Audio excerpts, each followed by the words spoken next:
sala, kwa nyimbo, hata katika kukusifu wewe, katika kukuimbia Bwana, katika ushuhuda. Imefika ule wakati wa kwenda kusikia neno lako Bwana. Angalia Bwana, tunakuja mbele zako tukijua kwamba wakati kama huu ndio mwovu shetani upenda kutumia ili kuweza kuteka nyara watumishi wako, kwani kupitia kwa neno lako ndio tunaweza kumshinda mwovu shetani Bwana. Tunakwenda kinyume cha nguvu zote za ibilisi za shetani, tunasema tunakuzilani katika jina la Yesu, hazina mamlaka juu yetu Bwana. Acha Roho Mtakatifu Bwana akaweze kutawala mahali hapa Bwana. Fungua Bwana masikio ya watu wako Bwana. Mekuja hapa wako na kiu na njaa, wamekuja kulishwa na wewe na kunyeshwa na wewe Bwana. Achilia Bwana uwepo wako kaweze kutawala mahali hapa Bwana, tukaweze kusikia kutoka kwako. Hata mimi ambao umenichagua kunena mbele ya watu wako Bwana, kanitumie kama paza sauti, lakini yote tutakayoyanena wewe kutoka kwako. Ni kwa Yesu Kristo Bwana wetu. Tukae. Bwana Yesu asifiwe. Bwana Yesu asifiwe. Mungu ni mwema na kila wakati, na hiyo ndio asili yake. Bwana Yesu asifiwe. Basi nachukua fursa hii kumshukuru Mungu kwa jinsi ambavyo ameweza kunipatia nafasi hii na uzima kwa siku ya leo kuweza kusimama mbele yenu, sio kwa ya kwamba ni mtakatifu mbele yake, lakini kwa njia ya kutubu tu pale msalabani. Pia ningependa kuchukua nafasi hii kumshukuru mchungaji ambaye ameweza kunipatia nafasi hii kuweza kusimama mbele. Bwana Yesu asifiwe. Siku ya leo ilikuwa si siku yangu, ilikuwa ni siku ya mchungaji, lakini kwa sababu nilipeza kitambo kusimama mbele yenu, juzi tukaweza kujadiliana na akaona vema akaweze kunipatia. Mchungaji, asante kwa nafasi. Bwana Yesu asifiwe. Basi ningependa tukaweze kuingia katika neno, lakini kabla tujaweza kuingia katika neno, tumeweza kuambiwa kwamba siku ya leo ni siku ya Utatu. Bwana Yesu asifiwe. Katika taratibu za kanisa letu la Kianglikana huwa kunazo nyakati tofauti tofauti, majira tofauti tofauti. Hivyo basi, ikiwa siku ya leo ni siku ya Utatu, na kabla sijaenda katika mahubiri, ningependa kusema kwamba Jumapili ya Utatu ni siku maalum ambapo kanisa zima linaadhimisha mafundisho fundisho la imani yetu, yani Mungu mmoja katika watu watatu, ambapo ni Baba, Mwana na Roho Mtakatifu. Bwana Yesu asifiwe. Hivyo basi tunaweza kujifunza kwamba ni siku ambapo ni fundisho kuu, kwa tunakuwa na Mungu mmoja ambaye uko katika sehemu tatu: Baba, Mwana na Roho Mtakatifu. Bwana Yesu asifiwe. Basi ningependa tukaweze kuingia katika neno letu la siku ya leo ambalo tumeweza kusoma katika ile somo la kwanza, Mhubiri mlango wa 3 mstari wa kwanza na kuendelea hadi ule mstari wa 11. Nimeweza kuangalia neno hili na nikalipatia kichwa kila kitu kina wakati wake. Bwana Yesu asifiwe. Mwambie jirani yako ya kwamba kila kitu kina wakati wake. Mwambie jirani yako tu. Kila kitu kina wakati wake. Bwana Yesu asifiwe. Andiko hilo katika yule Mhubiri aliponena ule mlango ule wa 3 mstari ule wa 11. Kwa wale ambao pengine hawakuwa wamefika, waacha nikaweze kusoma halafu ndio tuendelee. Mhubiri ule 3 mstari ule wa kwanza hadi 11 nasema hivi: Kwa kila jambo kuna majira yake na wakati kwa kila kusudi chini ya mbingu, wakati wa kuzaliwa na wakati wa kufa, wakati wa kupanda na wakati wa kung'oa aliyopandwa, wakati wa kuwa na wakati wa kupoza, wakati wa kubomoa na wakati wa kujenga, wakati wa kulia na wakati wa kucheka, wakati wa kuomboleza na wakati wa kuomboleza na wakati wa kucheza, wakati wa kutupa mawe na wakati wa kusanya mawe, wakati wa kukumbatia na wakati wa kutokumbatia, wakati wa kutafuta na wakati wa kupoteza,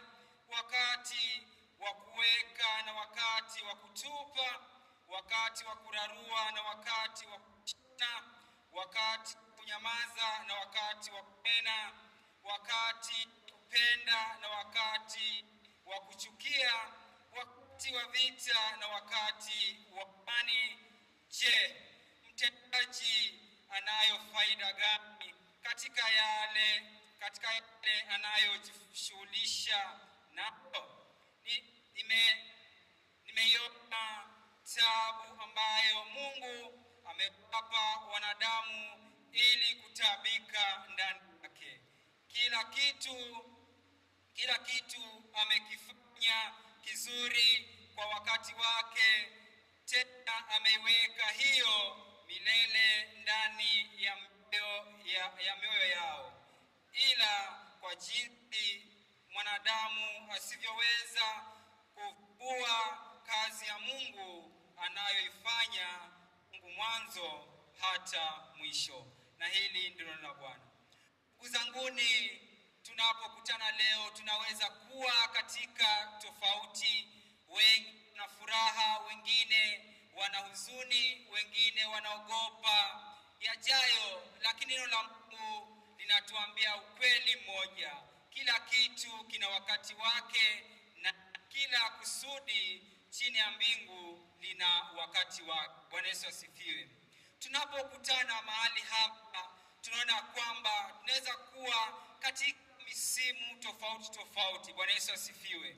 Kuna pengine yuko katika msimu wa huzuni, kunaye ambaye ako katika msimu wa furaha, kunaye ambaye ako katika msimu wa kuweza kujenga. Lakini tunaambiwa kwamba neno la Mungu linatuambia ukweli moja: kila kitu kina wakati wake na kila kusudi chini ya mbingu lina wakati wake. Mhubiri anatuonyesha kwamba maisha si matukio. Mungu ndiye anayepanga misimu yetu. Leo tukiangalia katika hiyo Mhubiri tunaona kwamba Mungu anapanga misimu yetu. Bwana Yesu asifiwe. Hivyo basi, unapitia ile misimu ambayo unapitia wewe kama mwanadamu, usione ya kwamba unapitia tu wewe tu. Mungu ako na lengo na sababu kwa nini upitie yote. Bwana Yesu asifiwe. Mwambie jirani yako, misimu unayopitia Mungu anao sababu. Bwana Yesu asifiwe. Mwambie jirani yako, msimu unayopitia Mungu anayo sababu. Bwana Yesu asifiwe. Basi tukiangalia kwamba tukiangalia mambo matatu kutoka Mhubiri, tutaangalia kwanza, tunaona kwamba Mungu ndiye mmiliki wa wakati. Bwana Yesu asifiwe. Mungu ndiye mmiliki wa wakati. Tukiangalia katika ule mstari wa kwanza hadi wa 8 tunaona kwamba kunao matukio tofauti ambayo Mhubiri ameweza kuyaorodhesha: kuzaliwa na kufa, kupanda na kung'oa, kuua na kuponya, kubomoa na kujenga, kulia na kucheka. Bwana Yesu asifiwe. Hivyo basi ameweza kuorodhesha katika ile misimu tofauti. Hivyo basi maana yake ni nini? Maisha yetu yana misimu ya furaha, msimu ya majaribu, msimu wa kupanda na msimu wa kupoteza. Hakuna msimu unaodumu milele. Bwana Yesu asifiwe.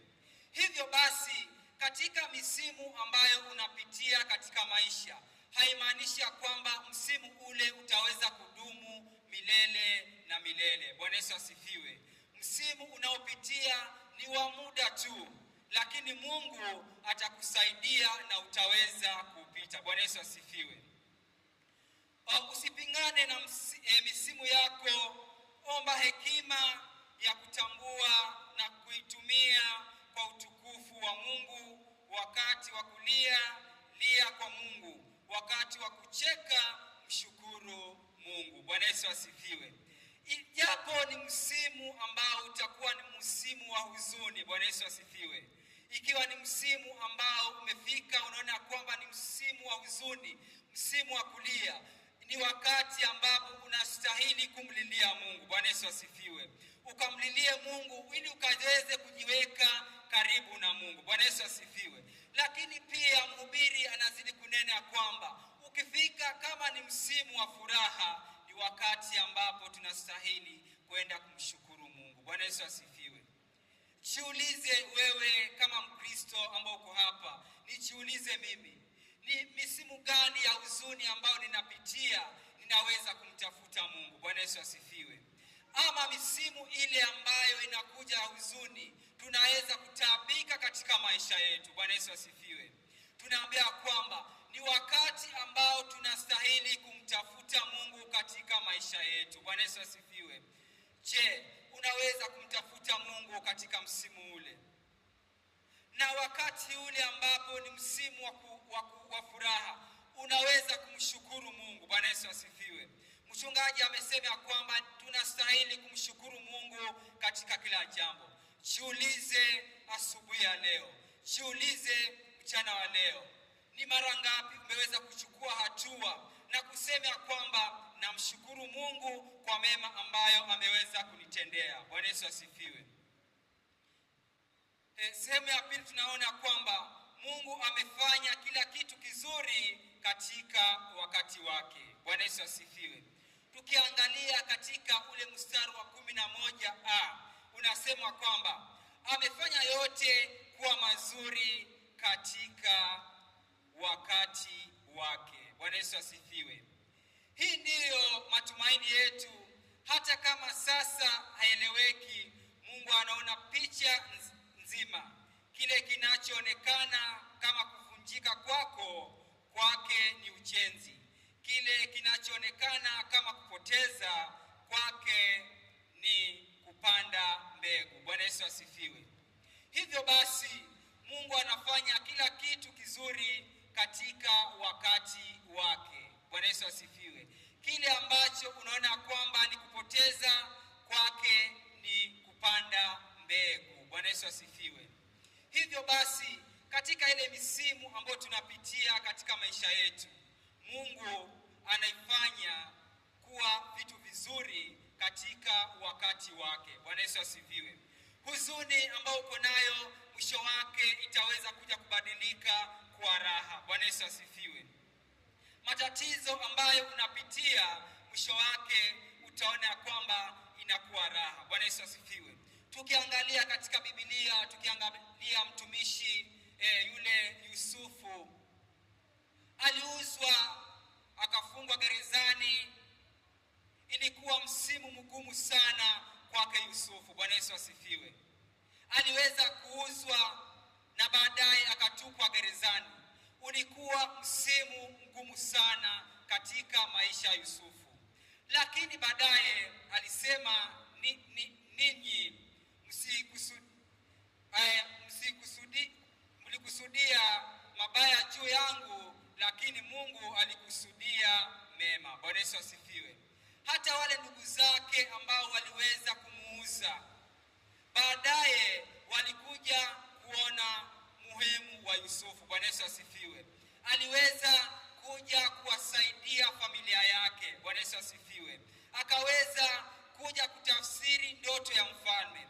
Hivyo basi, ndugu yangu, dada yangu, nakwambia kwamba wakati Mungu amefanya kitu katika wakati wake. Bwana Yesu asifiwe.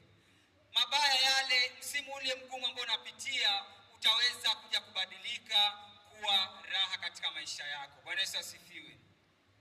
Tukiangalia sehemu ya tatu, tunaona kwamba Mungu ameweka milele mioyoni mwetu. Katika ule mstari wa 11 ambao unasema kwamba pia ameweka milele mioyoni mwao, hata mtu asipate kazi asiyofanya Mungu tangu mwanzo hata mwisho. Mungu ametuweka kiu ya milele, ndiyo maana hakuna mafanikio, pesa au msimu mzuri unaturudisha kabisa. Moyo wetu unatamani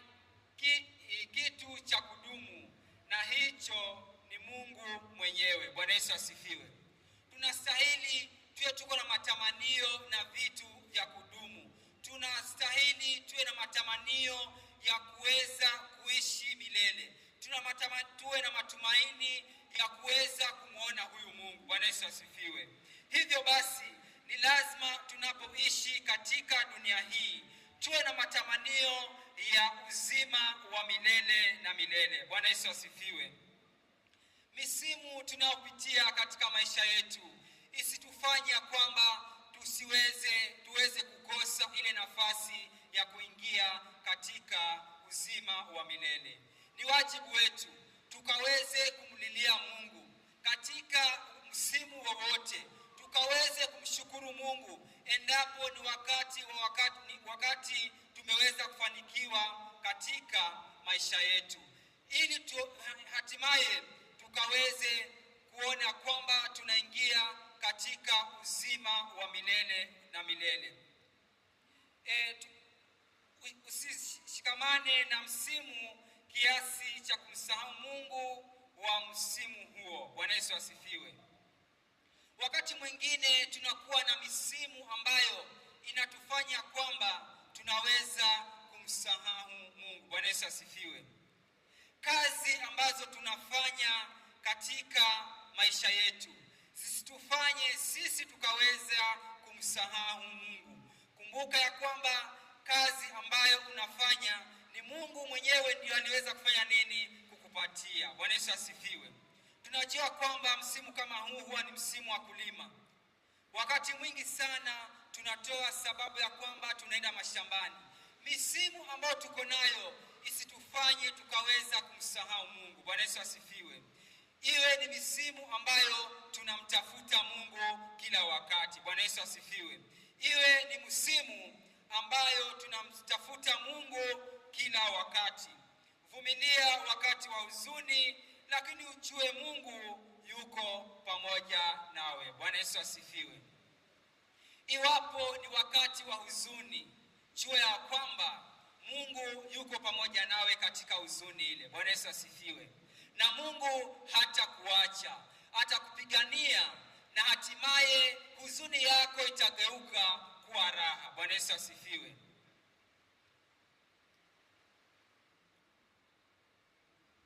Tukiendelea kuangalia katika hitimisho jinsi ya kuishi katika msimu. Bwana Yesu asifiwe.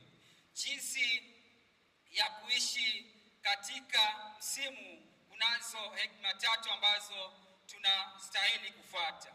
Ya kwanza ni kukubali. Bwana Yesu asifiwe. Kubali kwamba mabadiliko ni msimu ya mpango wa Mungu. Bwana Yesu asifiwe. Katika maisha, msimu ambayo unapitia, je, umeweza kukubali wewe kama Mkristo ya kwamba ni sehemu ya mpango wa Mungu? Bwana Yesu asifiwe. Hivyo basi ni wajibu wetu sisi kama Wakristo tukaweze kwanza kukubali ya kwamba matatizo ama msimu huu ninaopitia ni mabadiliko ya sehemu ya mpango wa Mungu. Bwana Yesu asifiwe.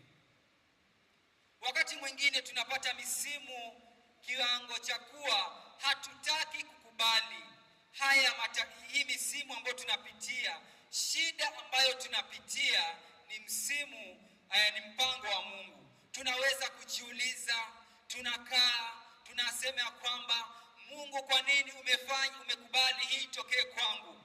Kwa nini Mungu umenifanya mimi nipitie haya? La hasha. Ndugu yangu, dada yangu, jua ya kwamba ni sehemu ya mpango wa Mungu, na Mungu ako na sababu juu yako. Bwana Yesu asifiwe. Mungu ako na sababu juu ya maisha yako, ndio maana unaweza kupitia katika sehemu hiyo. Bwana Yesu asifiwe. Usijilaumu katika misimu unayopitia. Usijiulize kwa nini nipitie haya. Mwambie Mungu na kushukuru kwa yote ambayo ninaweza kupitia. Bwana Yesu asifiwe. Najua kwamba sehemu kubwa ambayo wakati mwingi tunaweza kujiuliza kwa nini umekubali haya itendeke, wakati tunapopoteza wapendwa wetu, Wakati mwingi tunajiuliza, kwa nini Mungu umekubali haya yanifikie? Kwa nini Mungu umeona kwamba uweze kumchukua mpendwa wangu? Lakini jua ya kwamba kunayo sababu ambayo Mungu ameweza kuachilia jambo lile litendeke katika maisha yako. Bwana Yesu asifiwe. Na usimuulize Mungu maswali, maana kazi ya Mungu haina makosa. Bwana Yesu asifiwe. Jua ya kwamba Mungu ana mpango juu yako. Ya pili, unastahili ya kwamba ukaweze kuamini. Amini kwamba Mungu anafanya yote kuwa mazuri katika wakati wake, hata kama huelewi sasa. Bwana Yesu asifiwe. Unastahili kama Mkristo ukaweze kuamini. Bwana Yesu asifiwe. Amini ya kwamba haya yote ninayopitia katika maisha yangu, kunayo mema ambayo Mungu amenipangia baadaye. Bwana Yesu asifiwe. Usiwe mtu wa kukata tamaa. Bwana Yesu asifiwe. Usiwe mtu ambaye unakata tamaa, unasema ya kwamba itakuwaje tena. Bwana Yesu asifiwe. Amini ya kwamba Mungu anafanya yote kuwa mazuri katika wakati wake, hata kama huwezi sasa. Bwana Yesu asifiwe. Na mwisho ni kuwa tuwe na tumaini. Bwana Yesu asifiwe. Tumaini lako liwe kwa Mungu wa milele, si kwa msimu unaopita. Bwana Yesu asifiwe. Je, wewe, mimi kama Mkristo ambaye nasema ya kwamba nimeokoka katika kanisa hili, tumaini lako liko wapi? Katika misimu ambayo unapitia, tumaini lako liko wapi? Tumaini langu, tumaini lako linastahili liwe kwa Mungu. Bwana Yesu asifiwe. Usitegemee mwanadamu ya kwamba ataweza kukuokoa katika msimu unaopitia. Kuwa na tumaini ya kwamba Mungu peke yake ndiye ataweza kukusaidia katika maisha hayo. Bwana Yesu asifiwe.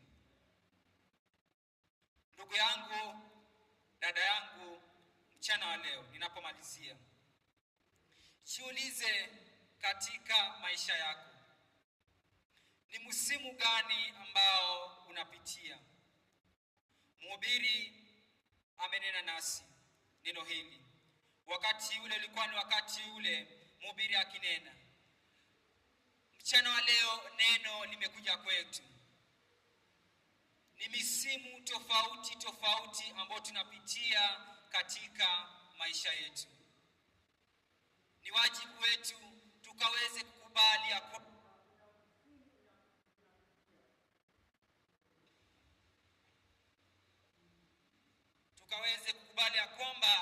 misimu tunayopitia ni ya wakati. Tukaamini ya kwamba Mungu anafanya yote na kusudi lake.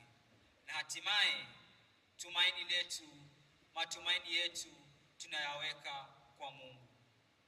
Endapo tutafanya hivyo katika kumjua yeye, safari ya mbinguni itakuwa tunaenda vizuri. Na hatutaweza kujiuliza maswali mengi katika misimu tunayopitia. Ni wajibu wetu tukaweze kutengeneza maisha yetu, tukaweze kukubali kila kitu katika msimu wake.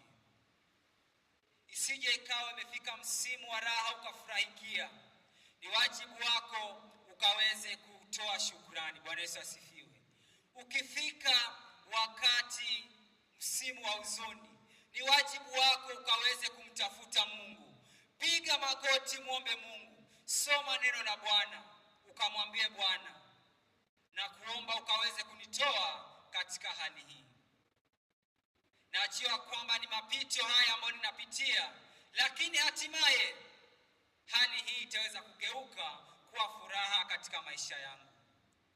Lakini siwe wewe ni Mkristo wa kwamba unafurahikia katika misimu ile ya raha, lakini endapo inakuja ile misimu ya kuvunja moyo, unaweza kurudi nyuma. Unaanza kusema shida hii ninayopitia, la hasha, si ya Mungu peke yake. Ni lazima niende kuangalia ni nani ambaye ananitatiza. Bwana Yesu asifiwe. Ni nani ambaye anafanya biashara yangu haiendelei? Bwana Yesu asifiwe. Ni nani ambaye anafanya kwamba kazini siwezi kupata promotion? Bwana Yesu asifiwe. La hasha, jua ya kwamba ni msimu tu ambao unapitia, lakini Mungu analo lengo na shabaha. Kwa jina la Baba, Mwana na Roho Mtakatifu, Mungu awabariki. Asante sana ndugu yetu Chiriba kwa ajili ya neno hilo, kwamba ipo misimu tofauti tofauti katika maisha yetu. Bwana Yesu asifiwe sana. Iko misimu tofauti tofauti. Tutaenda kusimama